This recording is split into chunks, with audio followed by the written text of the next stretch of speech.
저한테 상담을 받으러 오는 젊은이들 중에는요, 자소서, 자기소개서 때문에 절망하고 슬퍼하는 사람도 많아요. 정말 쓸 게 없대요. 쓸 게 없는데 거짓말하기 싫대요. 그리고 자소서를 쓸 때 본인이 휴학을 했다든가 공백이 생기는 것들을 솔직하게 적어야 될지 말아야 될지 고민했더니 자기 친구가 와서 얘기를 하는데 뭘 그런 거 갖고 고민하면서 이렇게 쭉쭉쭉 써내려가라고 조언을 해주더래요. 근데 거기서 다시 한번 좌절을 했대요. 자소서 하나를 자신 있게 못 쓰는 자기 자신이 너무나 형편없는 사람이라는 생각이 들어서 우울해졌다는 거죠. 저는요, 다른 이제 병원을 경영하고 있는데요. 제가 그래도 같이 일하고 있는 직원들이 꽤 많이 있습니다. 저 자소서 안 봅니다. 여러분들이 회사 지원할 때 결정을 하는 사람들이 자소서 볼 것 같아요? 안 봅니다. 안 봐요. 근데 그걸 왜 써오라고 하냐면요. 여러분들의 성실성을 보라고 하는 거예요. 오타는 없는지. 오타가 있으면 그 여러분들 점수 깎이는 거예요. 철자폰 맞춰 써야 됩니다. 그리고 깨끗한 글씨를 썼는지 칸을 너무 많이 띄워놓으면 조금 그건 아니에요. 그죠? 꽉 채워야 됩니다. 그거를 보는 거죠. 내용을 읽을 시간이 없어요. 그리고 잘 안 봐요. 대필해 주는 것도 있다는 걸 알기 때문에 잘 안 봅니다. 왜냐하면 직원을 뽑을 때 정말 궁금한 거는 직접 물어보면 됩니다. 그들한테. 그런데 자소서 때문에 좌절하는 젊은이들이 너무나 많더란 얘기죠. 자, 그런데 스펙 문화가 갖는 문제가 있어요. 자기 스펙에 한 줄 더 추가할 수 있는 게 아닌 거는 열정을 쏟기가 조금 어려워요. 왜냐하면 친구네 뭔가 일을 좀 도와줬다. 그럼 그거 스펙 넣긴 좀 그렇거든요. 그러면 그 시간에 내가 가서 얻은 자격증을 받는 게 더 낫다고 생각을 하는 거죠. 근데 과연 그럴까 하는 거예요. 저의 옛날 이야기를 해드리겠습니다. 저는 정말 인턴 레지던트 동안에는요, 거의 집에를 못 가요. 너무나 일이 많아서. 그런데 내가 담당하고 있는 환자가 좀 상태가 안 좋으면 오후여도 집에 잘 안 갑니다. 가서 이렇게 돌봐요. 그리고 수련을 받는 동안에 전공의 과정에 돌면서 이제 다 모든 섹션을 다 경험을 하는데 교수님이 때로는 아주 잡일을 시키는 경우도 많아요. 근데 우리 때는 이런 일들을 그냥 담담히 받아들였어요. 왜냐하면 이런 것들을 해내는 것 또한 훈련 과정이라고 생각을 했고 이런 것들이 다 나를 뭔가 발달시켜 나가는 과정이라고 생각을 했습니다. 근데 요즘은요, 동기들이 다 이제는 대학에서 주임 교수를 되고 다 그런 시대거든요. 도대체 일을 시킬 수가 없대요. 하라고 하면 이걸 제가 왜 꼭 해야 되는지를 물어서 자기가 담당해야 될 일이 아니라고 생각하면 안 한대요. 그리고 눈에 보이는 거, 예를 들어서 실험을 해서 논문에 이름이 올라가거나 그런 일은 잘 한대요. 근데 오늘 저 환자 상태가 좀 나쁜데 네가 좀 더 좀 볼래? 그러면 아, 오늘 제가 당직이 아닌데요 라고 하는 사람들이 있대요. 아, 다 그런 건 아니고요. 자, 그런데 여러분 한번 생각해 보세요. 우리가 살면서 자기가 하고 싶은 것만 하고 살 수는 없지 않습니까? 하기 싫은 것도 받아들여야 되고 때로는 내가 좀 손해도 보고 티는 안 나지만 내가 좀 져주고 내가 좀 양보하고 이렇게 살아가는 것이 인간이 좀 더 인간답게 살아가는 과정입니다. 그런데 요즘 젊은이들은 그런 생각을 많이 안 해보는 것 같아요. 늘 마음 안에는 억울함이 있고 이게 당장 내 눈에 어떤 나의 이득으로 다가오지 않으면 이걸 시키는 것에 대해서 굉장히 기분이 나쁘고 뭔가 이런 것들을 거절하지 못하고 하면 내가 뭔가 굉장히 못난 것 같고 피해의식이 생기고 이런 마음들이 많다라는 거죠. 그래서 스펙을 쌓는 열심히 살아가는 것이 나쁘다는 게 아니라 너무나 스펙만을 쫓다 보면 눈에 보이진 않지만 우리 인간이 사회적 동물로서 이 사람들하고 살아가는 데 있어서 가장 필요한 거 좀 배려하고 서로 협동하고 좀 이해해주고 때로는 좀 손해도 보고 져주기도 하고 이런 것들에 대한 경험을 잘 못하지 않을까라는 걱정을 하게 됩니다. 요즘요, 어린아이들부터 여러분들 영어 공부 정말 열심히 하는 것 같아요. 그죠? 영어 못하잖아, 근데. 죽도록 하는데 영어 잘해요? 못하죠? 그래서 저는 뭐라고 얘기하냐면요. 아, 영어 열심히 하지 말라고 그래요. 물론 공부는 해야죠. 해야 되는데 네이티브하고 막 열심히 막 그냥 막 의사소통 못하는 거에 너무 기죽을 거 없어요. 왜냐하면 한 10년쯤 지나면요, 딱 이렇게 꽂으면 바로바로 동시 통역되는 기계 나옵니다.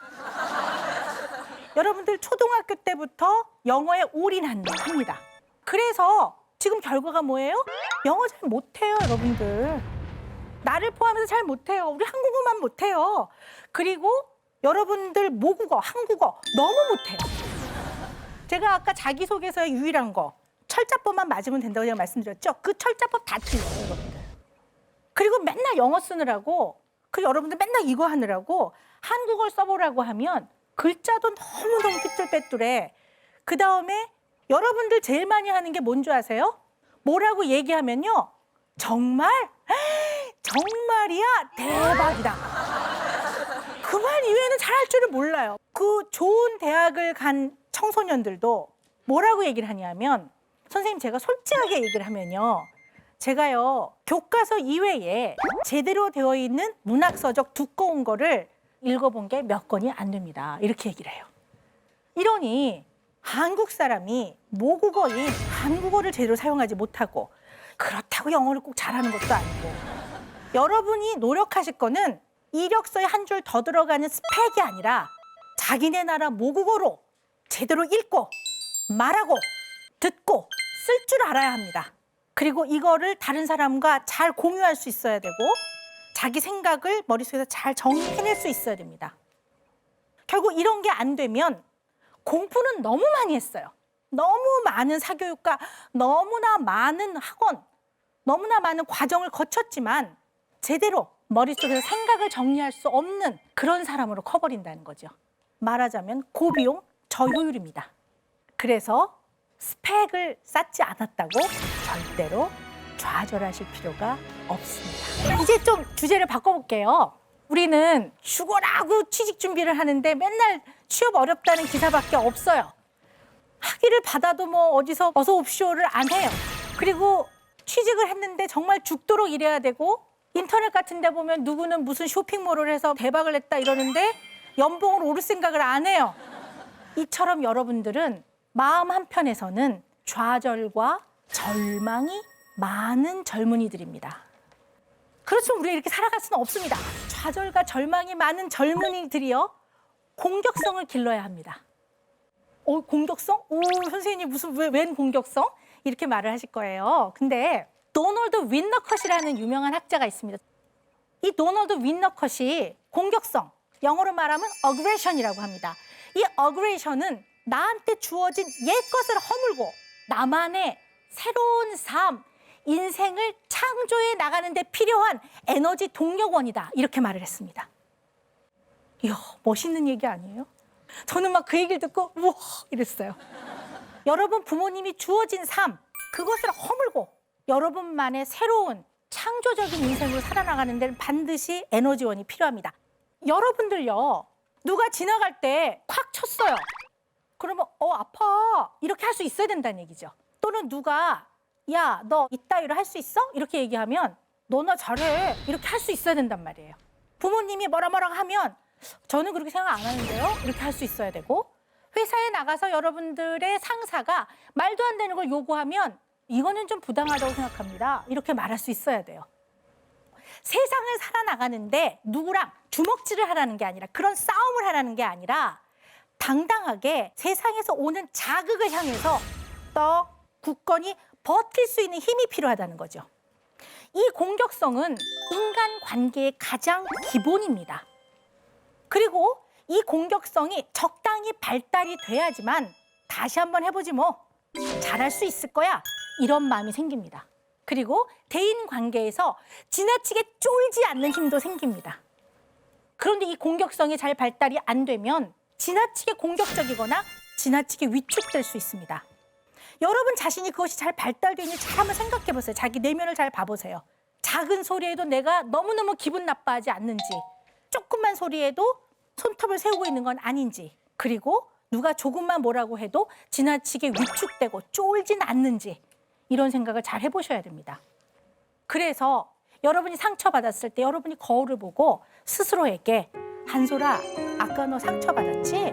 너가 기분 나쁜 건 당연한 거야. 그렇지만 너에게 그렇게 말한 애가 꼭 너보다 잘난 건 아니야. 그리고 걔가 반드시 정답은 아니야. 그리고 거울 보기 연습하세요. 야, 너 지난번에 이렇게 말하니까 나 기분 나빴다, 야. 자, 그리고 여러분들이 공격성을 발달시키기 위해서는요, 운동을 좀 하세요, 운동. 저희 아들이요, 초등학교 3학년 때요, 목욕을 시키는데요, 여기가 이렇게 퍼렇게 멍이 들어왔어요. 깜짝 놀랐어요. 너 여기 왜 이렇게, 왜 그러니? 했더니 걔가 하는 말이, 엄마, 우리 반에 심모라고 하는 애가 나를 매일 때려. 그래서 너무 놀랐어요. 왜? 했더니 엄마, 걔는 이유도 없이 그냥 때려, 나를. 너는 뭐 하는데? 또 걔가 하는 말이, 엄마, 내가 걔를 뻥 하면 걔 날아가. 걔 되게 조그맣거든. 근데 우리는 등치가 좀 크거든요. 제가 이런 일을 하는 사람이지만 그래도 자식이 맞아갖고 온다니까 엄청 열받더라고요. 그래서 보통 엄마들 같으면 걔 누구야? 당장 가자. 저도 사실 정말 그러고 싶었는데 마음을 누르고, 야, 근데 걔가 너를 부당하게 때리는 건 그거는 안 되잖아. 부당하게 때릴 때는 너를 방어해야지, 가만히 있으면 안 되거든. 그러니까 우리 아들이 하는 말이, 엄마, 그래서 내가 너 한 번만 더 때리면 선생님한테 잃는다, 이렇게 얘기했더니 매일 딱 한 번만 때리고 가. 어이가 없더라고요. 딱 한 번만 때리고 쏘리 그러고 간대요. 그래서 사실은 엄마, 나 여기 때릴 때는 너무 아파. 그래서 걔가 올 때는 부들부들 떨려. 뭐 이러더라고요. 그래서 제가 뭐라 그랬냐면, 야, 이 힘이 다는 아닌데 일단 배에다 힘을 넣고 머리카락을 한번 날려라. 야, 죽는다. 이렇게 말하라고 그랬더니 우리 아들이, 엄마, 그렇게 심한 말을, 이러더라고요. 그래서 제가 한 20번 연습을 시켰는데 잘 못하더라고요. 그래서 자기가 어떻게 알아서 해보겠대요. 근데 며칠, 한 뭐 일주일 지난 다음에 다시 보니까 멍이 없어요. 그래서 내가, 너 이렇게 때려줬냐? 그랬더니, 아니요. 그 엄마가 하란 방법을 했어? 그랬더니, 엄마가 하란 방법은 좀, 이러더라고요. 그래서 너 어떻게 했니? 그랬더니 우리 아들이 하는 말이, 엄마, 걔가요, 책상에 앉아있길래요, 제가 가갖고요, 그냥 꽉 누르면서, 야, 나 좀 업어주라, 이랬대요. 근데 우리 아이가 체격이 좋으니까 걔가 꽉 눌리더래요. 그래서 이러더래요. 그래서 다음에 업어줘. 그러고 이제 왔더니 걔가 다음에 자기한테 옆으로 안 오더래요. 그러니까 나름 우리 아들도 방법을 생각했던 것 같아요. 그래서 제가, 아이쿠, 안 되겠다. 무슨 생각이 들었냐면, 저는 초등학교 다닐 때 우리 반 남자애들 저 좀 무서워했거든요. 때려준 건 아니고 저 되게 조그맸는데요. 좀 웃기는 애였어요. 맹랑한 애였어요, 저는요. 그래서 중학교 때도 쉬는 시간에 창문에 이렇게 있으면 바바리 아저씨가 이렇게 와가지고, 얘들아! 그러면서 이렇게 짝 하는 아저씨 있잖아요. 그러니까 막 애들이 소리를 지르고 막 수업에 너무너무 방해가 되는 거예요. 근데 제가 반장이었거든요, 중학교 1학년 때요. 근데 애들이 저보고, 야, 반장 네가 가서 어떻게 해결 좀 하래요.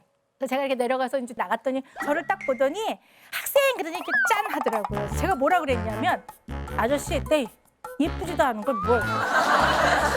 그랬더니 그 아저씨 다시는 안 나타났어요. 제가 약간 좀 그런 애였거든요. 저는 맹랑했는데 우리 아들은 안 그렇더란 말이에요. 그래서 너무 걱정이 돼가지고 그 다음부터 제가 운동을 시켰어요. 운동을 시키는데 생활체육부터 먼저 시켰어요. 스트레칭 뭐 이런 거 있죠. 얘가 4학년, 5학년, 6학년, 중학교 1학년이요. 5년을 이제 운동을 주 한 3회 정도 해요. 그랬더니 완전히 지금은 짐승남이 됐어요. 중학교 2학년인데 1m 78에 몸무게는 절대 공개하지 말라고 그래갖고 제가 몸무게 공개는 안 하는데요. 등치가 막 이래요. 그래갖고 막 뭐 이두박근 막 이래요. 근데 아이가 이제 그러니까 다른 게 아니라 자신감이 생기는 거예요. 심신이 발달해야 되는 거 아니겠습니까? 머리만 비대해지고 외국어만 많이 한다고 해서 사람이 건강한 게 아니에요.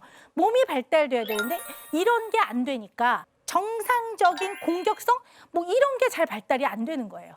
그러면 세상을 향해서 내가 단단하지 않은데 무슨 미래에 대한 희망과 비전이 있겠습니까? 반드시 운동을 하십시오. 그렇다고 해서 돈을 들여서 체육관을 가라 이런 뜻은 아닙니다. 집에서라도 하세요. 맨손 체조라도 좀 하시고 몸 스트레칭도 하시고 적당히 걷는 걸 좀 하시는 게 필요합니다.